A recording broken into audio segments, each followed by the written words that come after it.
3-year pension increase for all our pensioners.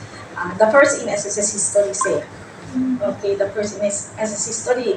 For the retirement and disability pensioners, they will receive 10% of their basic pension plus 1,000, di ba dyan yung increase of 1,000. So, pension plus 1,000 times 10% for this year, tapos next year another 10%, and up to 2027, 10%. Then for the survivor pensioners naman, it's only 5%. For 3 years naman, 2026, 2025, 26, and 27.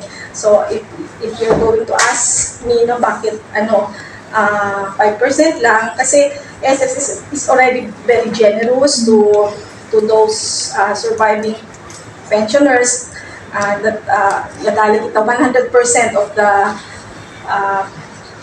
members, deceased members pension, yadali kita 100%, where in fact, na OTRO, na international practice is only 50%. So, por eso, 5% lang kita yadali.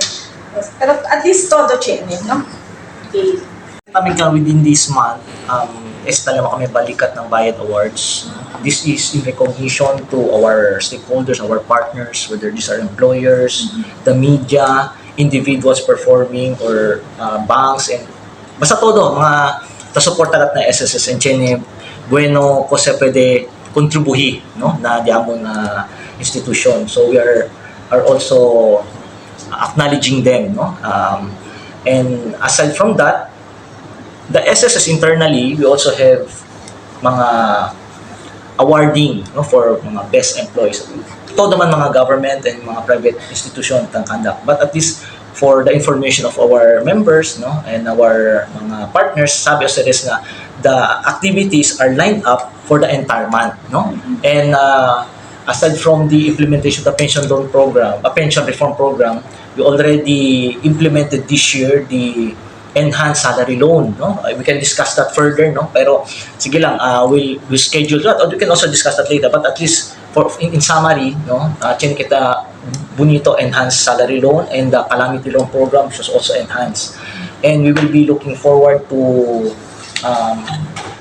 based na interview with the president, sumigat LD atong collection, no?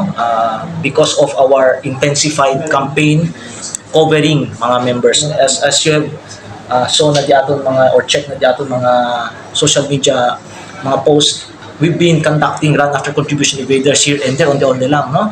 Lately, tama kami natawi-tawi, kami yung mismo, tabiyaha, pagadi, di palo todo ang cover kasi kita. And because of that coverage, mucho kat kita mga nuevo mga employers también, ya pwede kanila ganyo ka registra. So that will eventually man-add na di aton pondo na SSS. Be implementing any increase in contribution rate. Kay amo sa sila ta chinemedo, ya sa SUBL pension baka asset kami sa SUBL di aton na contribution rate. So we're confident enough to inform the public, no, na naisa kita increase in contribution. It will cost us the SSS, no, entire increase sa retirees in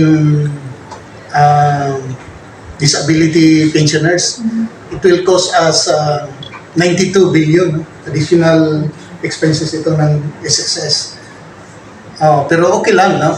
Okay lang. So far so good naman yung investment ng SSS. No? Ang Panlife, regarding sa Panlife, no? Actuarial life ng SSS. Before this increase, 2052, no? 2052 ang life.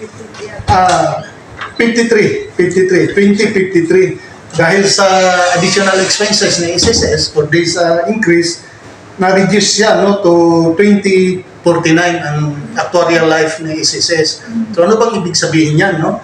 Mahaba pa, no? Mahaba pa ang 2049, no? Marami pa tayong magagawa diyan para mapataas, no, ang actuarial life ng SSS.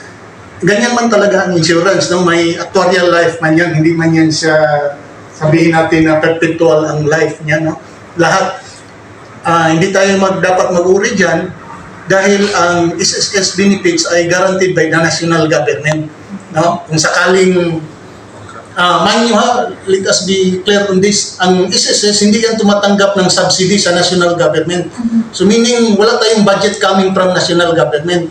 So ang disbursement natin ni SSS sa mga benefits na binibigay sa membro ay galing sa sariling pera ni SSS. Contribution, income sa investment, so yun, no? Huwag kayong mag-alala dyan, kung sakaling mang war scenario, guaranteed ng national government yan, pwede tayong manghingi, no? Ng pondo, pero malayo pa, 1949, sa takbo ng SSS ngayon, kanyan, continuous ang, kanyan, ikot, no? Continuous ang ikot niyan sa actuarial life ng SSS. Hindi yan papako sa 1949 after this, 2049, no? After this increase. So,